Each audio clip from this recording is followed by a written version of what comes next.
Extreme long shot, yaitu gambar diambil dari jarak yang sangat jauh. Yang ditonjolkan bukan objek lagi, tetapi latar belakangnya. Fisik manusia nyaris tak tampak, namun dapat diketahui posisi objek tersebut terhadap lingkungannya. Ukuran bidang berikutnya adalah long shot. Objek diambil ukuran penuh atau full body, dari kaki sampai kepala. Lingkungan atau background masih tampak jelas. Berfungsi sebagai establishing shot atau shot pembuka sebelum digunakan shot-shot yang berjarak lebih dekat. Fisik manusia tampak jelas, namun latar belakang masih dominan. Selanjutnya adalah knee shot. Objeknya tampak dari kepala sampai lutut. Komposisi manusia dan lingkungan relatif seimbang. Gambar diambil dari jarak yang wajar, sehingga jika terdapat 3 objek, maka seluruhnya akan terlihat. Medium shot adalah ketika sosok manusia mulai dominan dalam frame. Tubuh manusia terlihat dari pinggang ke atas hingga kepala. Gambar ini sering dilakukan untuk master shot pada saat momen interview. Medium close up adalah ukuran gambar yang menampilkan objek dari ujung kepala sampai dada atas. Pengambilan gambar ini baik untuk seseorang yang sedang berbicara langsung di muka umum atau berbicara di depan kamera. Close up adalah pengambilan gambar yang memiliki rentangan pengambilan dari ujung kepala sampai ke leher bagian bawah. Pengambilan ini biasanya dipakai untuk menampilkan shot yang mengisolasi satu bagian dari tubuh. Sebagian dari objek besar, contohnya laptop, atau keseluruhan objek kecil, contohnya ballpoint atau penghapus papan. Big close-up adalah pengambilan suatu gambar yang memiliki rentang dari dahi sampai dagu. Pengambilan ini biasanya dipakai untuk menampilkan ekspresi detail dari wajah model. Extreme close-up, pengambilan suatu gambar yang meliputi salah satu bagian tubuh saja. Misalnya, mata saja, mulut saja, atau jemari ketika sedang menulis, dan beberapa objek lainnya. Pengambilan tersebut memiliki fungsi yaitu untuk mengetahui detail dari sebuah objek. Objek yang akan diambil gambarnya akan memenuhi seluruh layar atau bingkai, dan detail dari objek tersebut sangat jelas. Low angle adalah pengambilan gambar dari bawah di mana posisi kamera lebih rendah dari objek sehingga mengesankan objek tampak terlihat besar. Teknik ini memiliki kesan dramatis yaitu nilai agung, berwibawa, kuat, dan dominan. High angle adalah pengambilan gambar dari atas objek yang diarahkan ke bawah sehingga mengesankan objek terlihat kecil. Kesan yang ingin ditimbulkan pada angle ini yaitu kesan tertekan atau lemah. Normal angle disebut juga dengan eye level atau sejajar dengan mata. Sudut pengambilan gambar sejajar dengan objek. Hasilnya memperlihatkan tangkapan pandangan mata seseorang.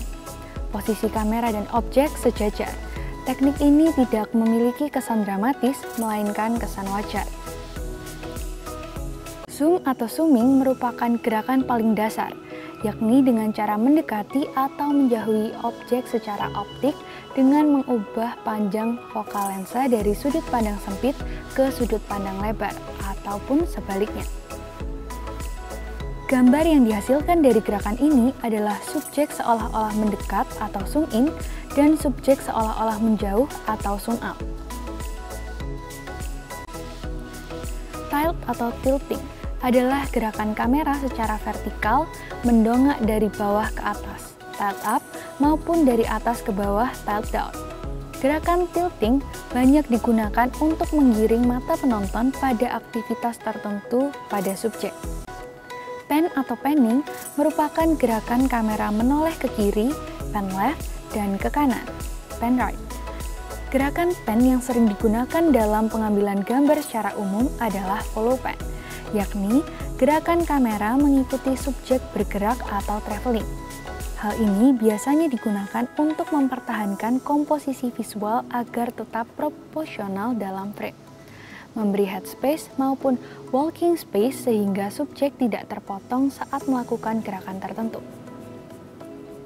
Gerakan panning juga dapat dilakukan untuk pengambilan gambar pada objek yang tak bergerak, misalnya kondisi ruangan, foto-foto yang berjajar di dinding, suasana kota, atau yang lainnya.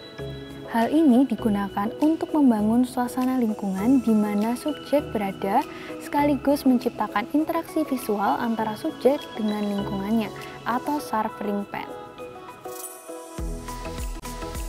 Dolly atau track adalah pengambilan gambar mendekati atau menjauhi subjek dengan menggerakkan kamera di atas tripod atau dolly.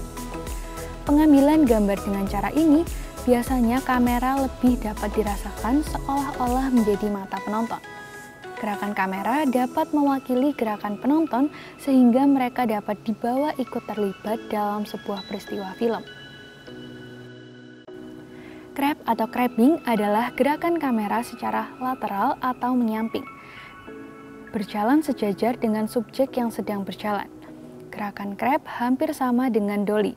Perbedaannya hanya pada arah gerakan kamera. Jika dolly bergerak maju mundur, maka crab bergerak ke kiri, crab left, dan ke kanan, crab right.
Bird eye view adalah teknik pengambilan gambar yang dilakukan oleh kameramen dengan posisi kamera di atas ketinggian objek yang direkam. Hasil perekaman teknik ini memperlihatkan lingkungan yang begitu luas dengan benda-benda lain yang tampak di bawah begitu kecil dan berserakan tanpa mempunyai makna. Sudut pengambilan gambar ini biasanya dilakukan saat ini dengan teknologi drone.